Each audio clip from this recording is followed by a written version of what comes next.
mi pa hian mei chia in che lang thui deuh hi kan ro ve kham khema ngai na hi mei chia hian an nei thuina an bial pa ten sexy lam rong kaya an en point ren hel na chang an khalem lova mi padana lom an tirangot zel ma se hi mei chia zong zong ta na thocha ani mei che sexy lom deuh le sex lam rong kaya mei chia ve en hi mi pa zia kham khem an bik lo ti hi mi pa chuan mei chia chu pathian in a siam dana ai en kol tu ani wangin mei che en kol chu amo phurna angai thrin tu ani mi pa ten mei chia kan mo phurna kan ngai te kan rang chu enge kan ngai poimo ma sok bek kan ti chuan an za na le an himna an hlimna ani an sexy dan tu ai an za dan tu kan da ma zo ka mi ten an sui sel na tu te kan ven puya mi ten an be na tu la ka tang ten ven him kan dua an ma lo dina an to ai lo to sakte kan hial lo train i tra na le i lom lo na ni ai chuan ti in a thil ti chak deuh ani amo a mu chak deuh po kha ti lo mai en lo mai a thlang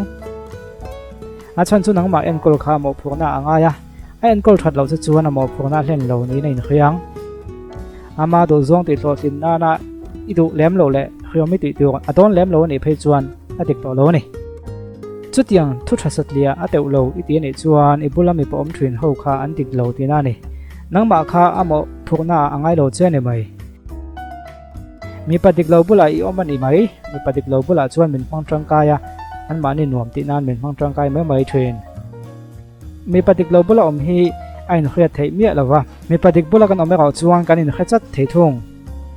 I om na de kem comment ai do soi don ya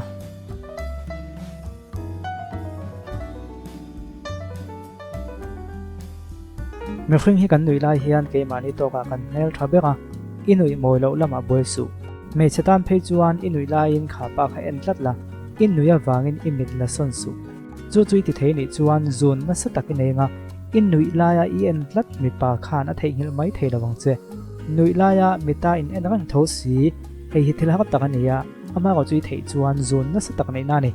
kan taksa zong zonga kan mi thian kan zun a siam ber bok imit khai man tang kai thiam chuan izu na uai tin a thei tu ber ani tlat